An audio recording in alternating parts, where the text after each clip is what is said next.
Your Excellency, there is a strong feeling among Ugandans, especially peasants, that you have abandoned them to the economic shaft. For instance, Ugandan businessmen and women are being displaced from premises owned by millionaires. They are being charged rent in dollars. They don't get any portion from government. Peasant women who have been earning the money in the markets, the markets have been taken over by the economic shafts, the capitalists, the tendering.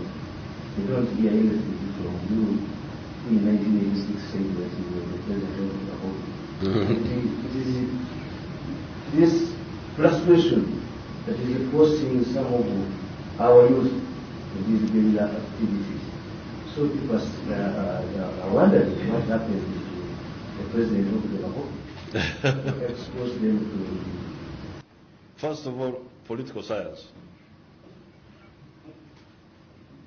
Tamale Mirundi is calling urban traders peasants. These are not peasants.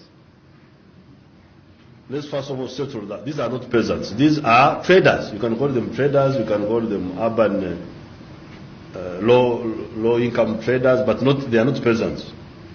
Peasants are not traders. Peasants are the ones who depend on growing crops or raising animals.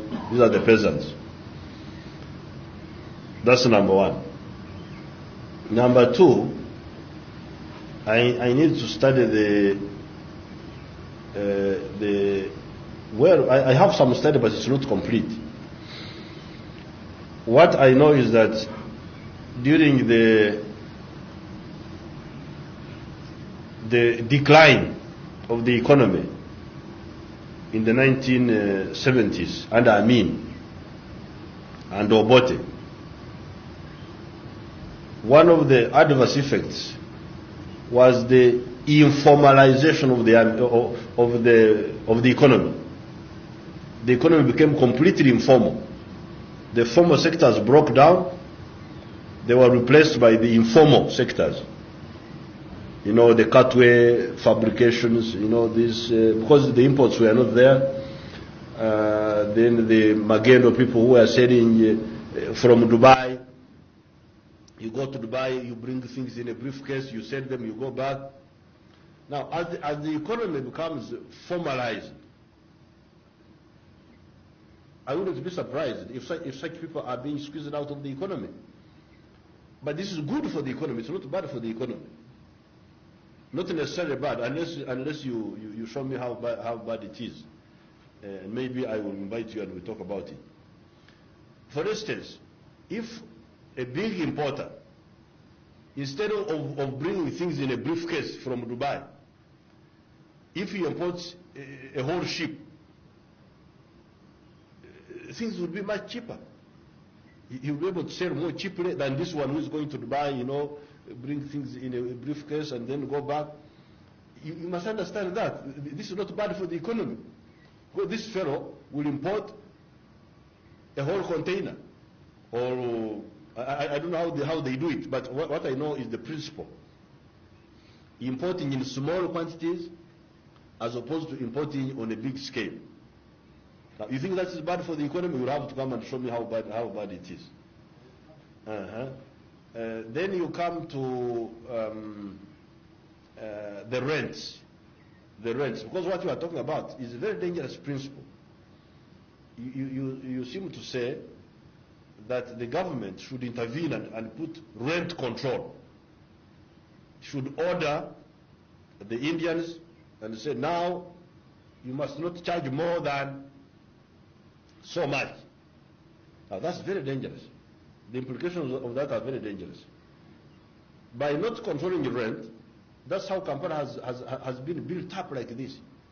We don't control rent, so a lot of people go into houses, into building, in the hope of reaping profits from building.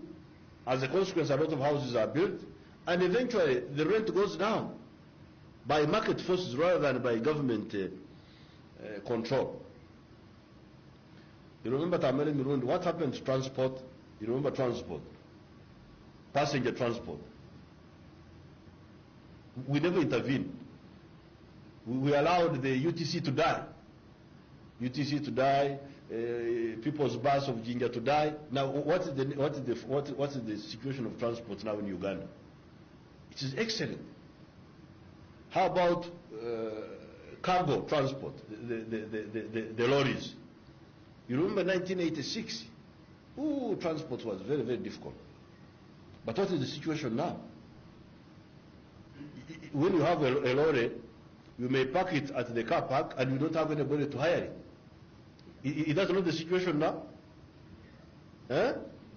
There are so many lorries now, there are no people to hire them. Is that not true? It's true. But the premises that the business premises are Okay, you will tell me about the business premises. That one I have not studied, so I cannot answer it.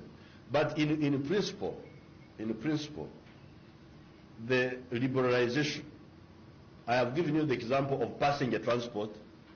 You all agree that liberalization helped all of us. Number one. Number two, on the question of cargo transport, by road transport, liberalization helped tremendously. So, now about the premises I have not studied, and I'm ready to study that. But in principle, liberalization is a very good answer.